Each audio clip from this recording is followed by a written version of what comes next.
দুখেৰে ক'বলগীয়া হৈছে যে অসমৰ এজন স্বনামধন্য কণ্ঠশিল্পী, যিগৰাকী কণ্ঠশিল্পীয়ে অসমৰ জাতিটোৰ কাৰণে, অসমৰ ভেটিটোৰ কাৰণে, অসমৰ সমাজখনৰ কাৰণে যিখিনি গান তেখেতে আগবঢ়াইছে সেইখিনিক আমি শ্ৰদ্ধাৰে সুঁৱৰিছোঁ। আৰু যিজন আপোনাৰ গণশিল্পী আমি এতিয়া আখ্যা দিছোঁ তেখেতক, যিজন গণশিল্পীয়ে অসমীয়া জাতিটোৰ উন্নয়নৰ কাৰণে, জাতিটোৰ মাটি ভেটি ৰক্ষাৰ কাৰণে তেখেতে গোৱা গীতখিনিয়ে আজি অসমবাসী ৰাইজত এটা হৃদয়ত সাঁচ বহুৱাই থৈ গৈছে। আৰু যিগৰাকী কণ্ঠশিল্পীয়ে আজি এই সংসাৰৰ পৰা খুব কম দিনৰ ভিতৰতে, তেওঁৰ বয়সটো একেবাৰে কম আছিল, তেখেতে তিনিচুকীয়া ফিল'বাৰীত এটা অনুষ্ঠানৰ গীত পৰিৱেশন কৰি থাকোঁতে হঠাতে ঢলি পৰিল আৰু আমি পিছত গম পাইছোঁ তেখেতে হৃদৰোগত আক্ৰান্ত হৈ তেখেতে মৃত্যুবৰণ কৰিছে।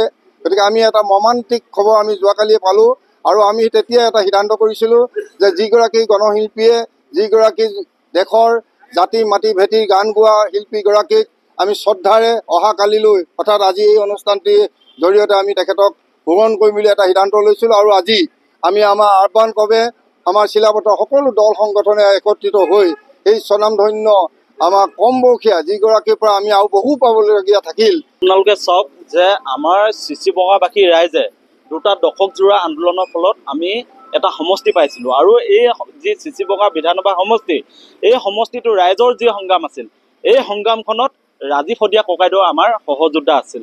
আমি যি সময়ত সংগ্ৰাম কৰি আছিলোঁ, আমাৰ কাৰণে ৰাজীৱ শদিয়া ককাইদেৱে গান গাইছিল, আমাৰ যি গণসমাৱেশ আছিল এই সমাৱেশত তেখেতে অংশগ্ৰহণ কৰিছিল। আৰু হঠাৎ আমি ৰাজীৱ শদিয়া ককাইদেউৰ যি খবৰ পালোঁ, তেখেতে মঞ্চত গীত পৰিৱেশন কৰি থাকোঁতে যি ধৰণে তেখেতৰ যি অৱস্থা হ'ল আৰু শেষত গুৱাহাটী মেডিকেল কলেজত তেখেতে শেষ নিশ্বাস তেখেতে ত্যাগ কৰিছে।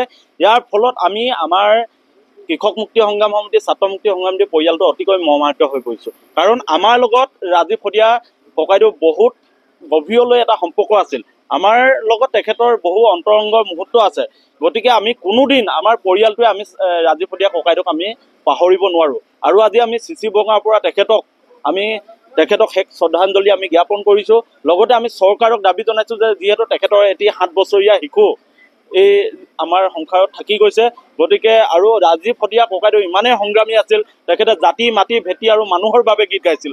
গতিকে তেখেতৰ পৰিয়ালটোৰ অৱস্থা আমি জনাত অতি দৰিদ্ৰতাৰ মাজত তেখেতে জীৱন নিৰ্বাহ কৰিছিল। গতিকে আমি চৰকাৰক আজি এই মঞ্চৰ পৰা আমি দাবী জনাইছোঁ যে তেখেতৰ পুত্ৰৰ ভৱিষ্যতটোৰ কাৰণে চৰকাৰে চিন্তা কৰক, অন্ততঃ পঢ়া শুনাৰ ক্ষেত্ৰত চৰকাৰে দায়িত্ব ল'ব লাগে।